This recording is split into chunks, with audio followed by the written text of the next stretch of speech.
Welcome to the DisabiliTEA, a podcast where we have candid discussions about all things related to disability.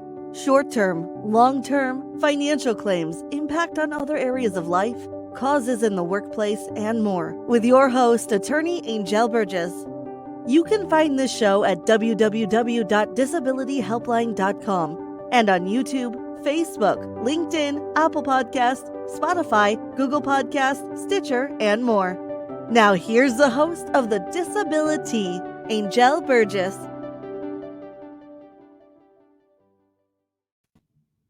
Hello, and welcome to the DisabiliTEA. I am your host, Anjel Burgess, and I am so excited. I've got a special guest here to talk with us today. Her name is attorney Anne-Marie Wall of the law firm of Marcoux and Wall. Welcome, Anne-Marie. We're so glad to have you with us. Thank you for having me. So your firm is located in Rockville, Maryland, correct? That's correct. Okay. Well, tell us a little bit about what you do at the firm, and then we'll get started into today's hot topic. Okay. We are a small family law firm, as you said, in Rockville, Maryland. I am licensed in Maryland and DC. Both my partner, Ben Marcoux, and I have been in practice for over 15 years. We focus our practice on family law, although we also do small civil matters, estate planning, and probate. The bulk of our time in family law is unfortunately spent in court. I'll tell you why it's unfortunate later. But we are also trained mediators and trained collaborative practitioners in family law. And when I say family law, that includes divorce, it includes custody, child support, all of the issues that go through the breakup or breakdown of a family. I also represent children as a court-appointed best interest attorney, which is my favorite work because they are the innocents and they are the ones that are most negatively impacted by any kind of divorce or custody litigation. Fantastic. Well, as you know, my practice primarily focuses on Social Security disability. And I get a lot of calls from clients, from former clients who have family law issues. And so I'm really excited to be able to talk through some of those issues with you today, because I think that it will help so many people as they're trying to, juggle having a disability and some of the other real world issues such as divorce, child support, and things of that nature. So let's just dive right in. I've been really excited to ask you some of these questions just to help people get a better idea of, what their options are and how they can handle tough family law situations. So probably the most common call that I get, and it's usually a pretty frantic call, will be from a client who is either in the midst of a disability claim or they just got awarded disability benefits and now there's a family law issue. And the question that I get most often is, my ex-spouse or my soon-to-be ex-spouse is saying that now that Social Security has found that I'm disabled, I am no longer a fit parent and they are going to take my child or my children away from me because I'm disabled. Is that a valid concern? I can understand why it's a concern. I wouldn't necessarily classify it as a valid concern. Fitness or finding of unfitness is an extremely high bar. Just because somebody is disabled does not mean they are unfit to have custody of their child or children. As I said, I practice mainly in Maryland and DC, and there are factors the court looks at, only one of which is the health of a parent. And so the court is looking at the relationship between the child and each parent, no matter what the disability is. There are many parents who are disabled and still able to properly care for their children, and children benefit from that care and relationship. It is very difficult for a court to want to sever ties between a loving parent who is fit and their child. So I understand the fear. But it's certainly not a fear that I would have going before the court and letting a court decide what's going to happen with my child. I think that's more of a threat that people make when they don't understand the law. Okay. Well, that's good to know. So you can put that worry aside if you're, if you're going through a divorce, or if you're anticipating going through a divorce, that the disability is going to make you unfit as a parent. What about just the divorce in general? If you're disabled, you're not able to work. So does that put you at a disadvantage when it comes to things like maybe property and kind of allocation of property and other benefits? Does it put you at a disadvantage if you are receiving disability or trying to get disability while you're going through a divorce? I don't think so, not at all. I think if you do have a disability when you are about to or are going through a divorce, because some people become disabled in the middle of proceedings, I think it's more about keeping your attorney, if you have one, informed about what's going on for more strategic reasons. And the reason why I say that is family law encompasses so many different things. It's very misunderstood. As I'm sure is your line of work, because I get questions about Social Security and disability all the time that I have to find somebody to field. But family law encompasses not just, say, child custody, where you're talking about the emotional aspects and the mental health aspects, as well as physical aspects. But it also encompasses property rights, real estate chattels, which is personal property, financial support, which can be in the form of support for a child or support for a spouse.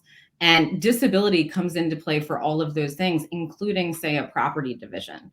It doesn't put you at a disadvantage to be disabled. The law doesn't treat disabled persons in family law any different than it does non-disabled persons in family law. That's not really what it's about. When you're going in for something like divorce, let's say it's just about money and not about children. The court decides in Maryland what is marital property and how it should be divided. Just because you don't have a job does not mean you're not entitled to marital property. It also comes up in the financial context for alimony, because if you're disabled and unable to work, whether it's on a temporary basis or a more permanent basis, the court is going to look at what kind of support you need. If it is a temporary basis, you're looking at what kind of treatment are you going to be in? Do you need time to become acclimated and return to the workforce? Or if this is a permanent condition, what kind of support are you going to need and for how long? So it doesn't put you at a disadvantage. It actually sets the stage for what will be the proper division of the finances. Whereas when it comes to, say, children, you're looking at, can you care for your child? If you can care for your child and meet the emotional and physical needs despite the disability, the court is still going to have to look to all the other factors to determine what's in the best interest of children in terms of a custody schedule and where they're spending time with each parent and what their schedule is going to be. Then they're looking at the support for the child. And that can come into play because when you're talking about child support, Maryland uses a calculator. It's a statutory calculator. And we insert numbers that are the actual income of the parents, the custody schedule, as well as any additional expenses children might have, including costs for insuring a child, having health insurance, maybe extraordinary medical expenses that a child may have, maybe school and transportation expenses. And when you plug in those numbers, it tells you what kind of support needs to go from one parent to another. And that includes considering the fact that the parent may not be working and may be receiving benefits. Okay. So along those lines, when you're talking about financial benefits and support, another question that I often get is about, child support. So first I want to ask you, coming from the perspective of an individual who, let's say, I just got awarded SSI benefits, okay? So I'm going to get a monthly check from Social Security because I'm disabled, but that check is just going to be from me or for me. It does not cover anybody else in my household. If I am disabled, and let's say I am receiving SSI only, but I'm supposed to pay child support. What do? I can't work. Social Security agrees with me that I can't work because they found that I'm disabled. So does that mean that my obligation to pay child support just goes away? Like, does the court just say, okay, Social Security found you're disabled, so we are going to say you don't have to pay any child support? Not typically, but I will say, and I hate to sound like a lawyer, but it depends. Because again, in a lot of jurisdictions like Maryland, there is a calculator. The court doesn't care about you. They care about the child or children. And so they want to make sure a child or multiple children are taken care of. So if you run that calculator based on the income you have, and it looks like you should owe something, it depends on what that figure is. Because there are circumstances in which, based on the fact that you're receiving SSI, if your co-parent is making more, you may not have a child support obligation, or you may have one that is extremely nominal. And so it doesn't mean your obligation goes away. It just means that the calculator might show that you don't owe anything. Okay. And because most child support obligations are modifiable over time, the court would look at what they call material changes in circumstances in Maryland, which is you could be disabled for a period of time and 5 years later, you could be a full-time employee. And so they're always going to take you as you come. They're always going to look at the time frame that you're in at that moment. And they're not going to adjust things like promptly. They don't look at it every 6 months. In Maryland, they often look at it every 3 years. Some people look at it sooner than that if there's been a change that they're aware of. I will say, like with any other family law issue, it's always better to try and figure things out of court before you get stuck in court, because I've had multiple situations where, despite the circumstances outside of court and how the parents were working together to try and handle it with or without attorney assistance, sometimes the minute you set foot in court or allow something like a child support agency to assist, things turn into a more difficult situation, because you can make decisions that don't manifest right away. And then you have things happening like the garnishment of wages, where you shouldn't be able to garnish Social Security income. But sometimes the Montgomery County Office of Child Support Enforcement, which I work with mostly, sometimes they can't tell the difference. And so things happen where funds are garnished that shouldn't have been. So what I like to recommend is figure things out outside of court. And once you have a resolution, you can file something in court notifying the court for everybody's protection. But I try not to use the court system or even a child support agency to calculate things if I don't have to, because of all the difficulties I've seen, especially some of the administrative difficulties that we endured during the pandemic. Okay. All right.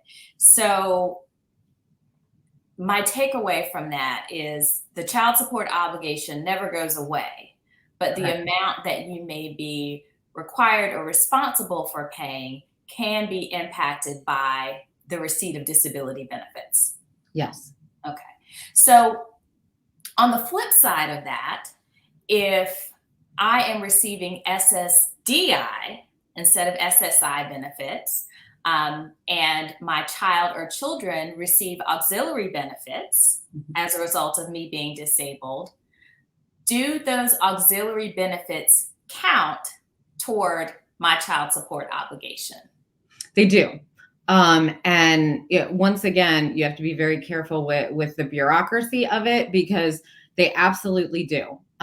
In certain situations, let's say you're the person who owes child support and you're receiving those auxiliary benefits, that absolutely counts towards your obligation.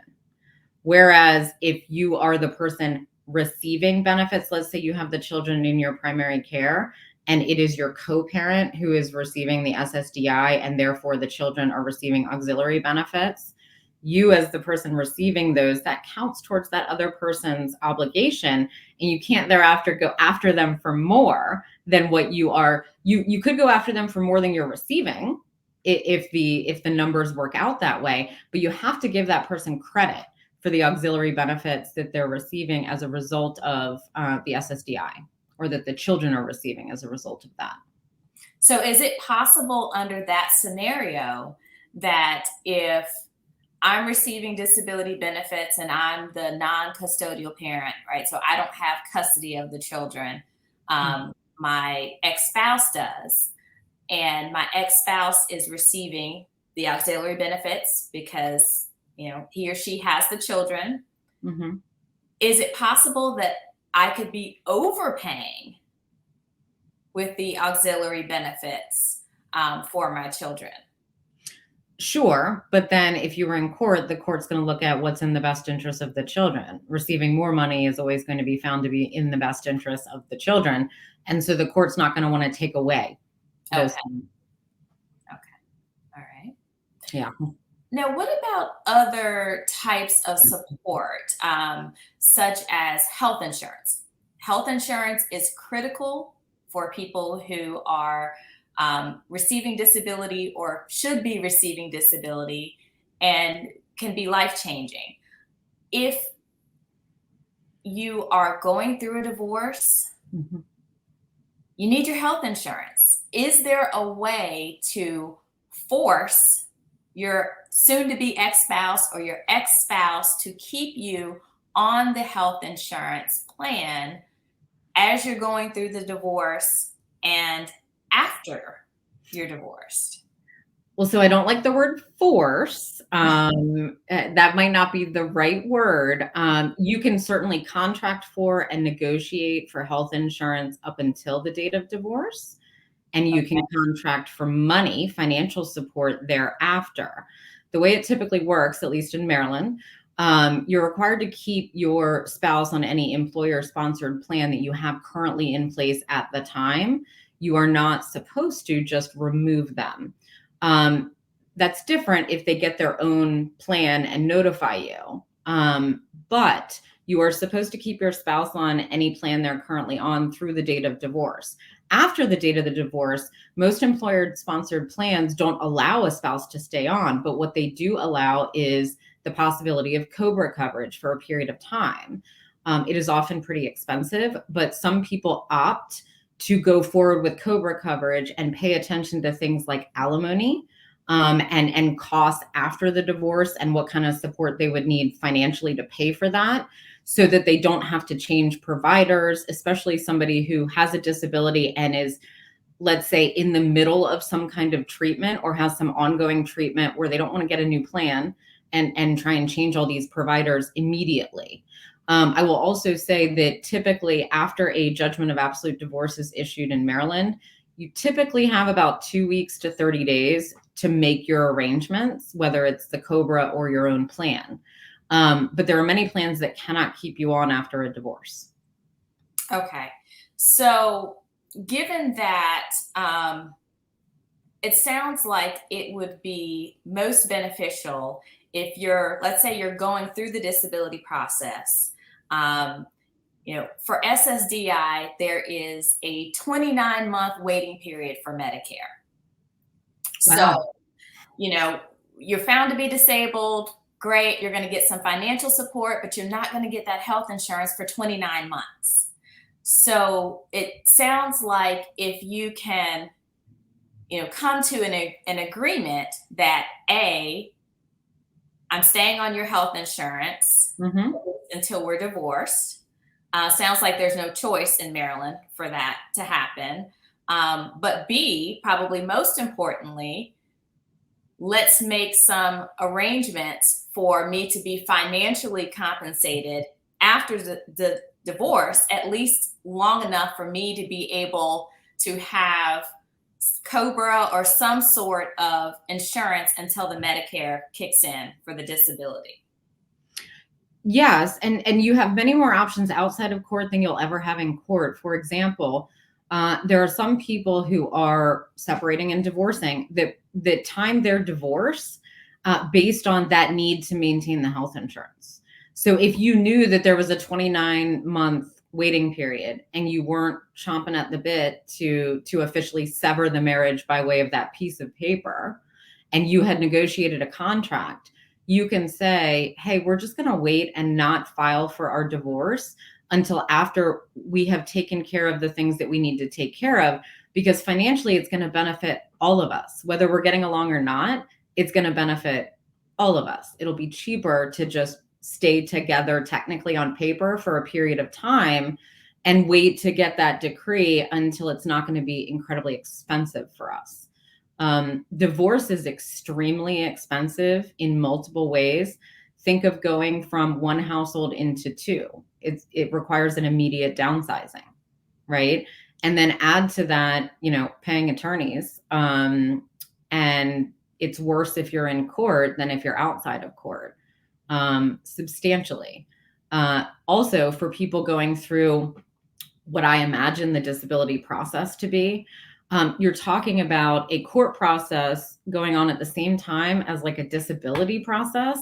And so if you were spending time caring for yourself and going to actual medical appointments to get healthy or to take care of your disability, add to that like the full-time job of helping your attorney and going to court and going to hearings where it feels like you're getting nothing done because you're probably not.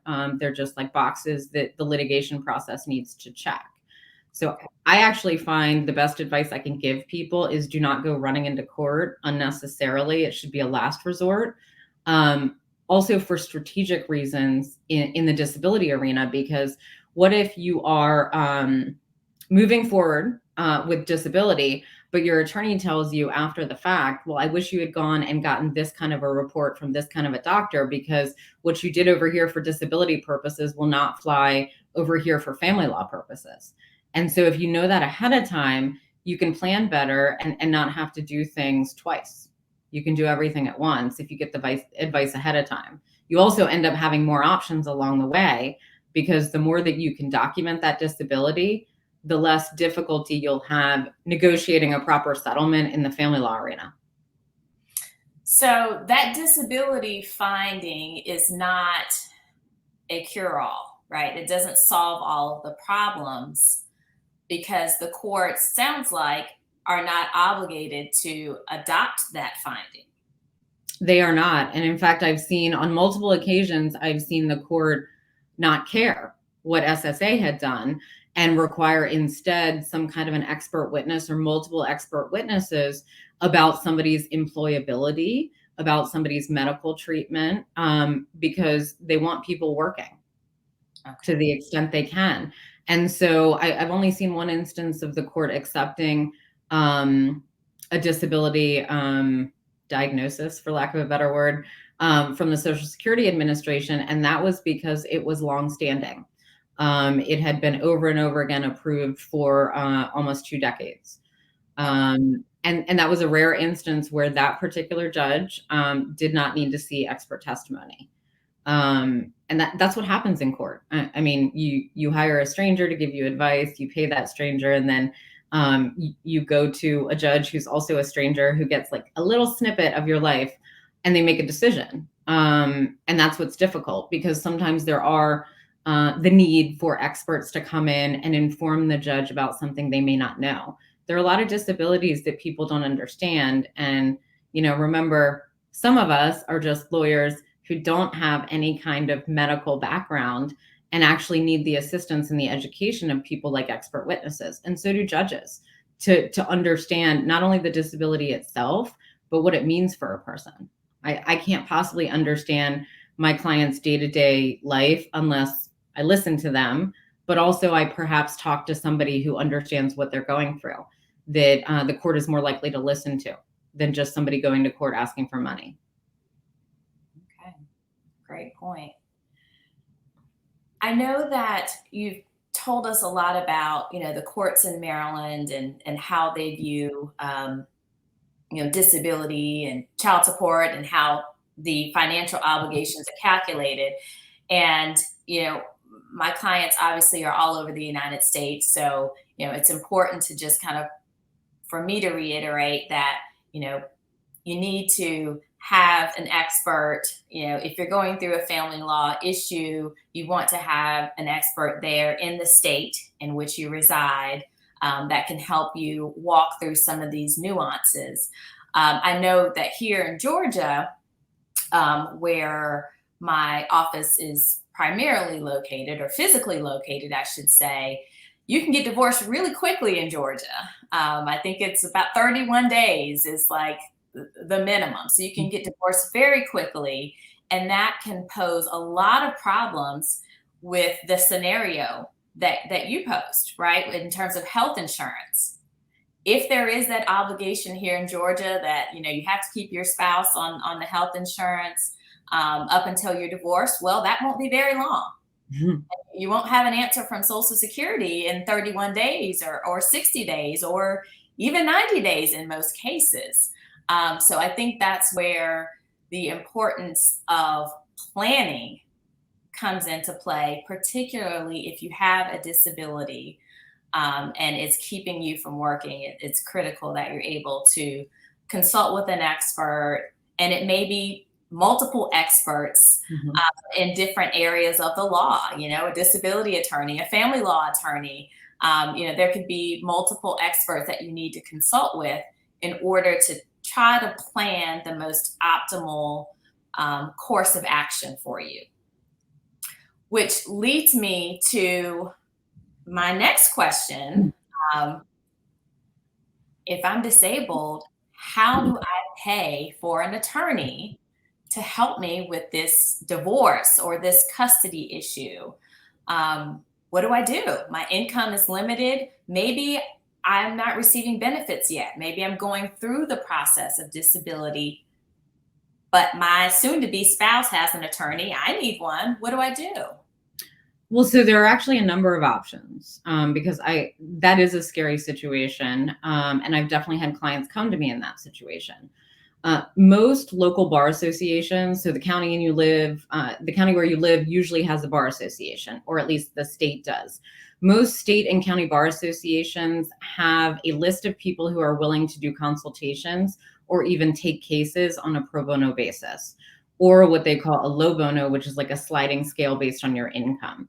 So Okay. typically I would recommend connecting with the local bar association, informing them about what kind of case you have and seeing what attorneys are available for a free consultation or pro bono representation. Because there are many attorneys who participate in that. Maryland doesn't require pro bono service hours, but many Maryland attorneys do it anyways. A lot of states actually do require pro bono service hours, or strongly encourage it, I should say. And there are many people out there who are very talented and skilled in their field who are willing to help other people take on those cases. There are also charitable organizations that are willing to do that. We have several in our area, especially when it involves a child, but also when it involves a low-income parent of a child. There are many community organizations, both affiliated with religious organizations and not, who take these cases pro bono and do a phenomenal job. We have legal aid in our area. I'm sure you do as well in Georgia. Understanding that a lot of the legal aid attorneys have very limited time, but they have abundance in skill. And so sometimes you just have to be patient with the attorneys who are working in some of those organizations. Alternatively, there are attorneys who are willing to get involved in a case and request payment from the other spouse. You can do that outside of court and inside of court. In a negotiated setting, one of the first conversations you can have is, how are we paying the attorneys? Also in a mediated setting, two attorneys can talk in advance and agree upon that so that the two parties, the two clients, don't have to worry about it. And usually you can figure that out because it's all ends up in a wash in the end anyways. It's all coming from the same source. Mhm. In the collaborative practice, which is a very specific area of family law, that is what happens at the first meeting typically is how are you paying the professionals involved so that everybody's needs are met and that the person, especially the person who is disabled, does not have to worry about that in the back of their minds. You want to level the playing field. Now, in court, we follow the American rule, which is everybody pays for their own attorney. That said, there are statutory authorities for requesting attorney's fees, especially based on your financial circumstances. In terms of our procedure, we have something called a pendente lite hearing. which is just a fancy way of saying a temporary hearing, where you can address issues like child support and spousal support or alimony, as well as attorney's fees, early enough on in the process that you can get a decision while the rest of the case proceeds and everything's taken care of at the beginning. So that's another option. It's hard to get that, but certainly circumstances warrant it, because the court is specifically looking at everybody's financial circumstances.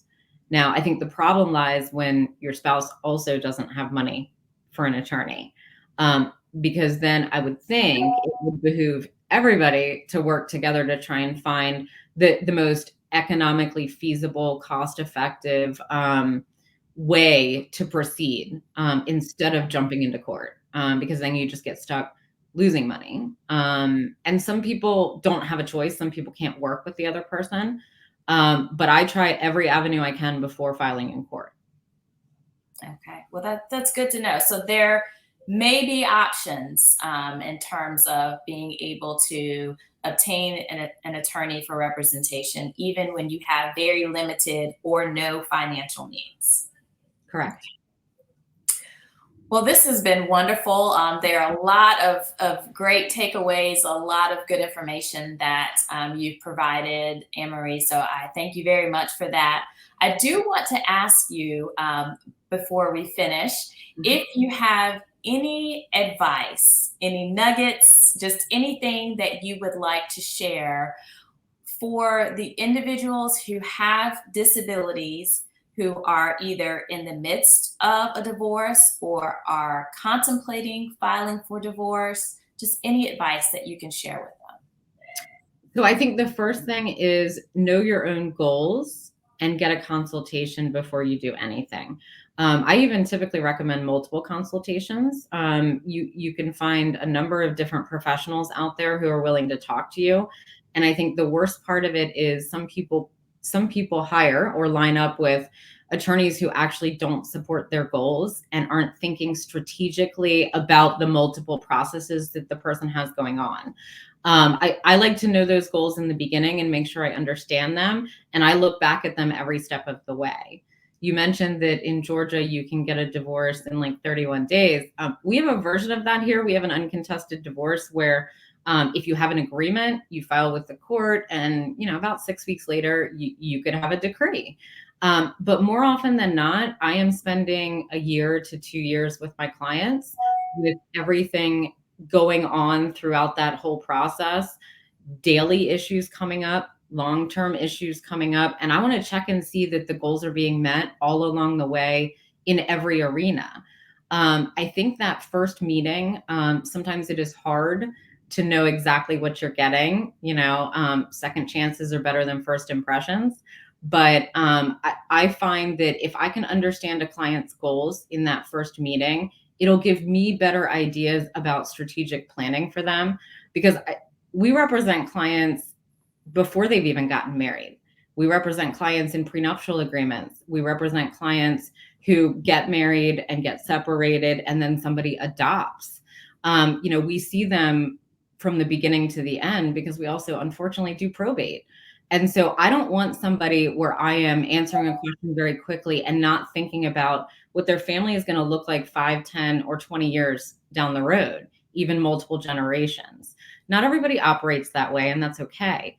But if you are trying to figure out something in the midst of family law, and by that I mean like the disability in this instance, just make sure that you're communicating with multiple professionals. So if you have a disability attorney and you have a family law attorney, make sure that those two people are talking, and not hurting each other's negotiations or case.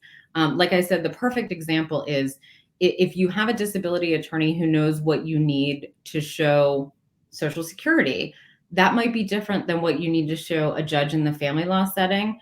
And you don't want to have to do things multiple times. I wouldn't want to go to the same doctor 3 times because 3 different people told me 3 different reports to get. That seems like a huge waste of your time when you're already going to have limited time trying to heal, or get through daily life in dealing with some disability that you didn't have a year ago.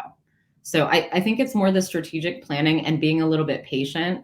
I will tell you, our courts are not moving quickly right now. They're still catching up from being shut down a bit. You can get much more done in a more elegant and swift way, also in a comprehensive way that actually helps everyone in your family. If you take the time to have the conversations, the tough conversations outside of court, I also think it takes a lot more courage to negotiate a deal and make the decision for yourself and own it and take responsibility than going and letting a stranger decide 2 or 3 years from now, after you've lost a lot of money that you could have used for the support of both yourself, your children, your family. You'd all be a little bit better off. So I think it is slow down, have the conversations, have the tough conversations, set your goals, and make sure you stick to them. So even in an instance where there seems to be some agreement between the parties, right? We know that we want to get divorced, but one of the parties is disabled or has a disability. Would you still recommend, even though they have some agreement, that the disabled individual or the person with the disability in particular consults with an attorney to make sure that, are we thinking about all the things that are going to affect me down the road, such as health insurance, such as, financial support? So do you recommend that regardless as to how agreeable the two parties are, that you consult with an attorney before you make any decisions or enter into any sort of contractual agreement?